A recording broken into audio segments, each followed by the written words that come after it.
Hey everyone, it's Leah. A few months back, I had Cassie Holmes on the show to talk about her research on better ways to structure our time. Now, Cassie's a professor at UCLA's Anderson School of Management, and she studies the relationship between time and happiness. One of the most valuable things I took away from that conversation was the practice of time tracking and also time crafting. Now, time tracking is an exercise that Cassie came up with to help us figure out how we spend the hours in our day so we can maximize joy and contentment.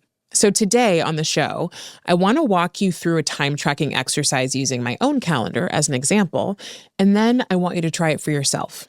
This is so much more than a scheduling exercise. It's a path to identifying what really energizes you and what drains you throughout the day. And if you think you already know the answer, think again. I was pretty surprised by what I uncovered after tracking my own time for a week. So let's jump in right after the break.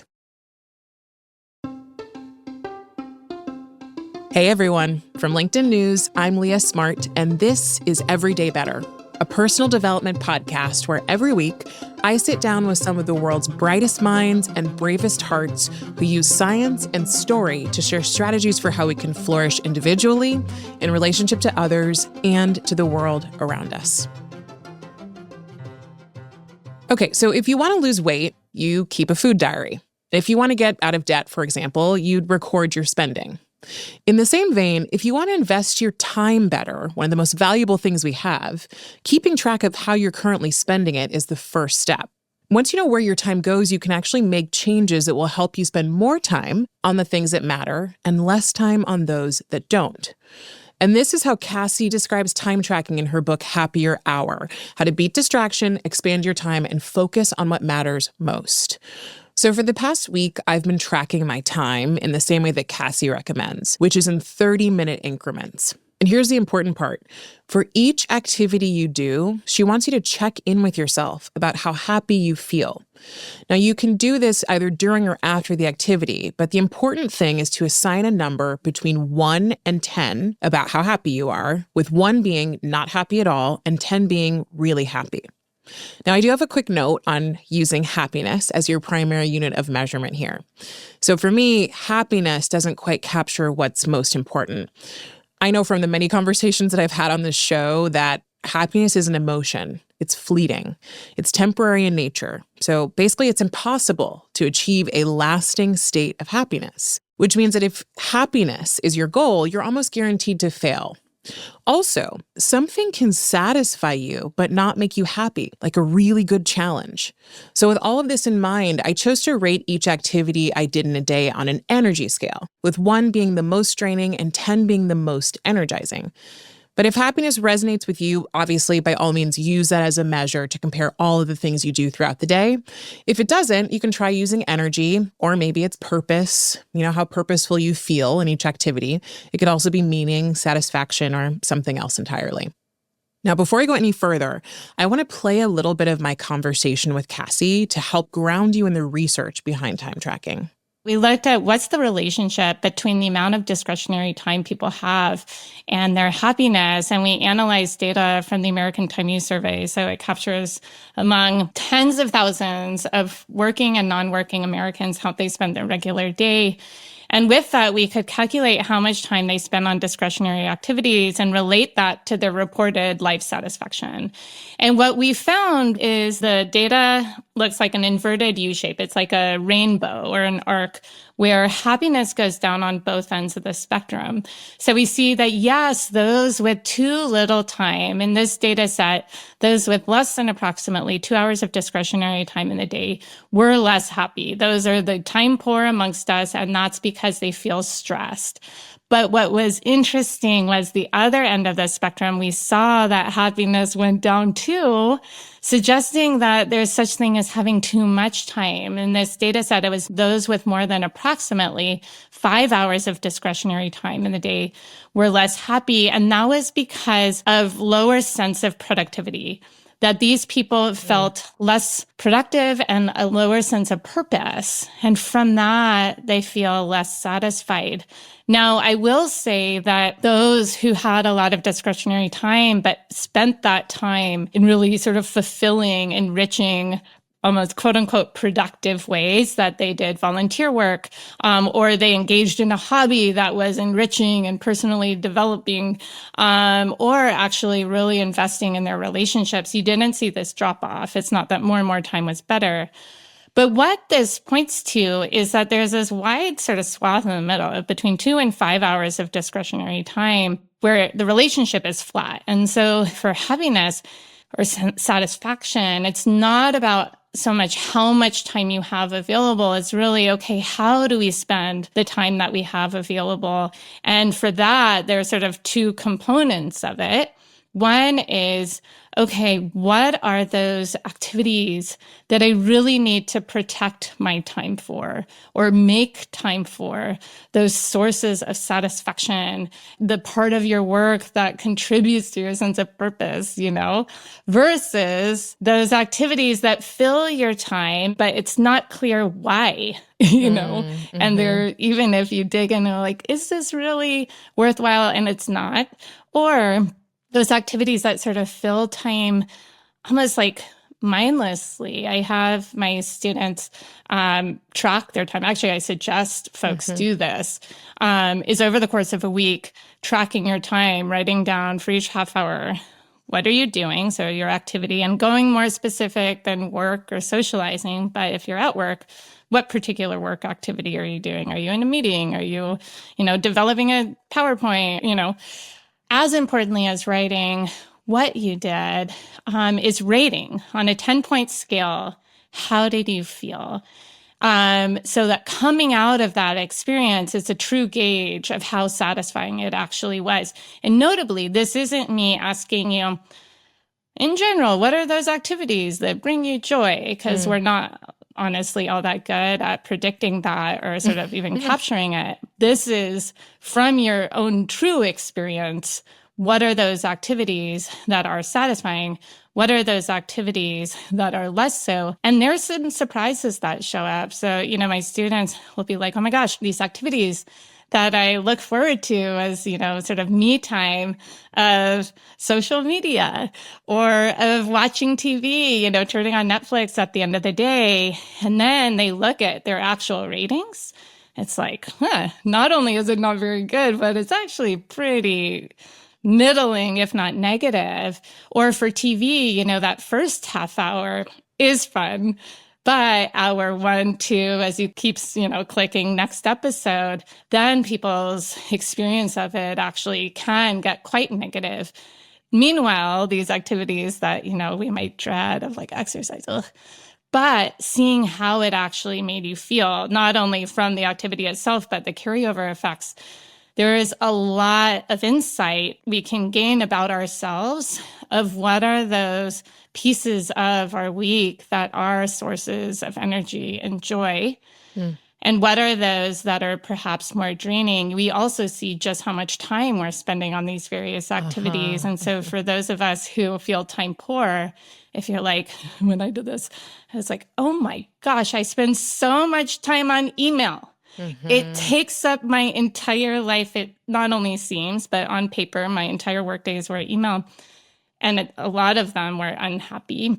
It's like, it's not like I'm going to stop emailing altogether, but then there's sort of other exercises that I talk about of identifying your purpose. Okay, it's like, how can I reframe some of that emailing to be like, it's not really email, it's really about, for me, generating knowledge about what makes people happy because it's about research that I'm doing. Or if I'm emailing with students, disseminating knowledge about what makes people happy. That's worthwhile to me. That's in line with my purpose.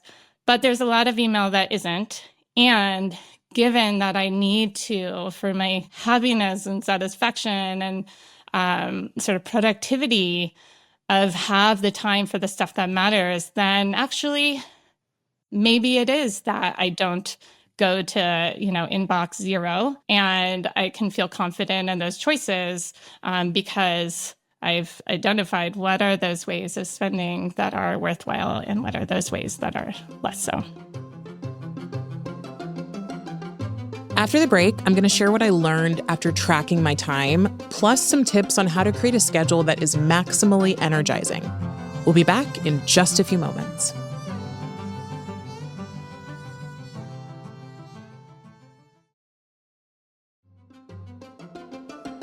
Before the break, you heard Cassie explain how time tracking works and why it's so useful. Now, I want to talk to you a little bit about my own experience with time tracking in hopes that you take something away from this before you try this exercise. So Cassie recommends keeping track of how you spend your time each day for 7 days. But for our purposes, I'm just going to walk through one Monday that's representative of a fairly typical workday for me these days. So last Monday, I woke up at 7:15, and from 7:15 to 7:45, I woke up my daughter Millie and fed her and had some quick, what I call tender time with her, which is where we just get to hang out and I'm not paying attention to the clock or what I have to do later. I rated this a 9 out of 10 because I love getting to start my morning with Millie and with my little family. It's really sweet. It's a quiet time. There's very little interruption, and it means a lot to spend time with her before the day gets started. And the only reason I didn't rate this a 10 out of 10 is because I wish I got more sleep at night in general, but as a new parent, that's kind of not a thing. More on that later. From 9 to 9:30, I commuted to work on the subway, and I rated this as a 6 out of 10 because I was a little bit stressed about the commute. And during that time, I read a book. So using commute time to read or listen to a podcast is actually a strategy that Cassie calls bundling. And it makes the least energizing activities that we all have to do, like commuting or chores around the house, much more enjoyable. So the next time you find yourself dreading something that you must do, like unloading the dishwasher or vacuuming the stairs, try bundling it with something that's hands-free that you can actually enjoy. After getting to the office, I grabbed some breakfast and checked my email until about 10:30. And I get way more emails than I'll ever have time to answer, let alone read. So like Cassie, getting to inbox 0 is actually not something that I strive for. Still, the task of going through my unread messages is not energizing for me, so I rated this a 5 out of 10. But after that, from 11 to 12, I had an interview for a podcast for an upcoming episode that we're doing on how to listen better. Stay tuned for that. And that was really energizing for me. So that's a 9 out of 10 experience. One of my happiest places is being in the studio with a guest, getting to talk about their work and their story and knowing it's going to be shared with you. So it just makes my absolute day. After a quick lunch, I had a 2-hour meeting and I was feeling pretty stressed because we have a deadline to meet. So I rated that as a 4 out of 10. From 2 to 3, I worked on my newsletter, and while I absolutely love writing, sometimes I hit this experience of writer's block, or I just feel like the time is so crunched. So I actually, even though this is typically a happy place, I rated this one a 5 out of 10. And then from 3 to 4, I had some odds and ends work to kind of catch up on that had popped up throughout the day, and that's an easy 7 out of 10. And at 4:45, I started to mobilize to leave the office because I do pick up from daycare, and it's not incredibly close to where I work. So I feel a little bit of stress leaving the office because, as we all know, there's always more to be done. So I did dip down to a 5 out of 10. But by 5:45, I was honestly up to a 10 out of 10. I'd forgotten being tired. I'd forgotten about the stress because I got to pick Millie up and was carrying her home. And the best moment, aside from these morning tender time moments, is getting to see her smile when I pick her up from daycare and she realizes that I'm there. And I'm like, did you forget about me during the day? And it's the moment I realized that no, she did not. I'm also still baby wearing. And so we just really love that. It's such a nice, bonding moment for us, as is the commute home. I will often take a longer route home, so I won't take the train. I'll take the bus or I'll walk just to get that extra time in. And I keep my headphones out. I ignore my phone. And for me, it's just a moment to be with her. And, I'll say, especially after having my first baby, thinking about each hour feels much more obvious.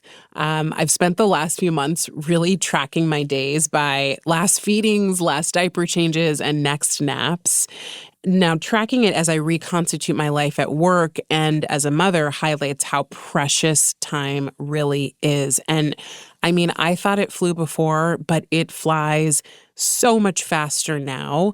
And so I'm much more conscious just about the boundaries I need to have and how I spend my time. I do my best to feel like I'm taking the most advantage of the time I have.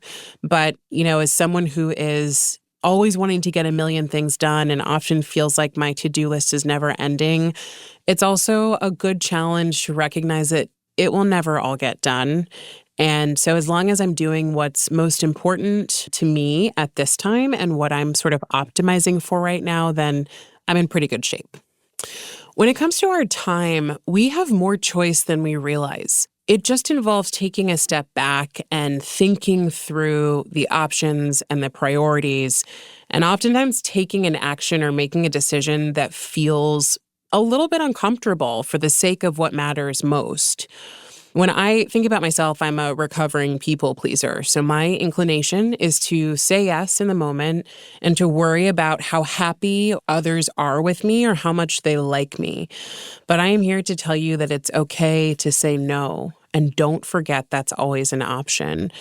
Oftentimes, no is actually a yes, right? We're saying no to something to say yes to something else. So it's always a trade-off, but if you are prioritizing what matters, it's the right trade-off.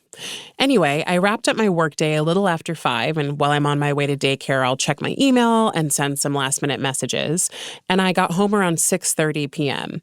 Now, after putting Millie down for a quick nap, I fed our dogs, called my dad. He lives in California, so we're 3 hours apart. So we got to catch up for an hour, and I rated this time frame an 8 out of 10. For me, making time for people in my life who I don't get to see regularly because of distance is super important to me. At 7:15, my husband Tim got home, and we did bath time with Miss Millie and put her to bed. And we play this song from Wizard of Oz, which, if you're familiar, it's Merry Old Land of Oz, and it goes, ha, ha, ha, ho, ho, ho, couple of la-dee-das, that's how we laugh the day away in the merry old land of Oz. This song has played in my house between 6:30 p.m. and 7:15 at some point on repeat while the entire bath happens for the last 6 months.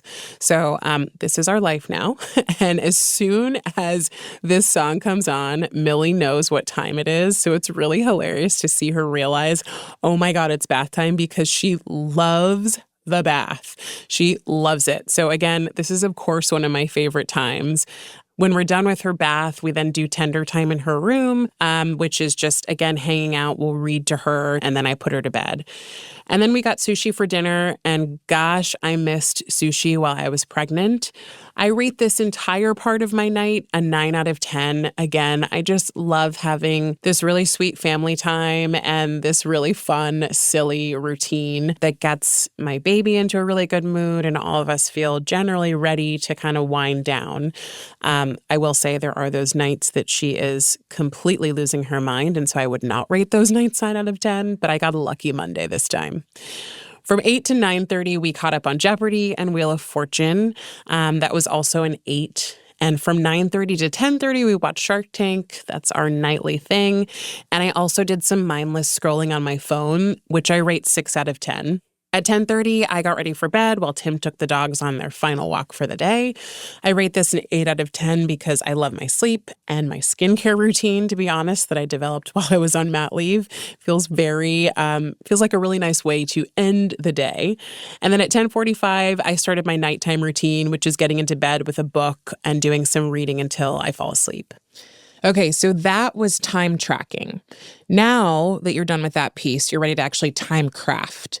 So I want you to pull up a 7-day calendar, and you can check out the link in our show notes for the template that Cassie uses, and block out the hours you know you need to allocate for work meetings and other non-negotiable tasks.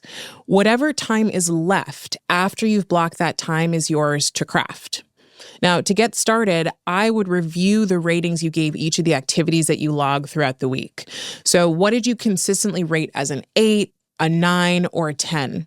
And carve out time for these activities next, because this is the time that's most important for you to protect. For me, it's my interviews with guests. It's my time with my production team. It's, of course, also the morning to connect with Millie, and bath time in the evening with Millie and Tim for us to be together as a family. I'll be honest, in the past, sometimes it's been a challenge for me to meditate in the mornings because my mind is already racing, thinking about every single thing I have to do that day once I get to the office. But after tracking and crafting my time, I know that the first hour of my day is for my newborn baby. It is for Millie. There's nothing else I need to be doing right then because the things I have to do are already accounted for. I've already set aside time in my day to do them, and if I don't get to them, it's okay. What I know is I want to be, and I choose to be, fully present for Millie in the morning. I don't have to think about anything else, and that is the beauty of exercises like this.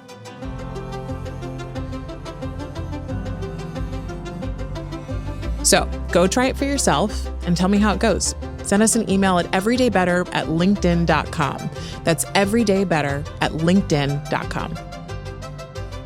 Everyday Better is a production of LinkedIn News. The show is produced by Grace Rubin and Emily Reeves. Asaf Gadron is our sound engineer. Tim Boland mixed our show. We get additional support from Alex Kutsiantsova and Ali McPherson. Sarah Storm is our senior producer. Dave Pond is head of production and creative operations. Maya Pope-Chappelle is director of content and audience development. Courtney Koop is head of original programming. Dan Roth is the editor-in-chief and vice president of content development at LinkedIn. And I'm Leah Smart. Thanks for coming with me, and I'll see you next week.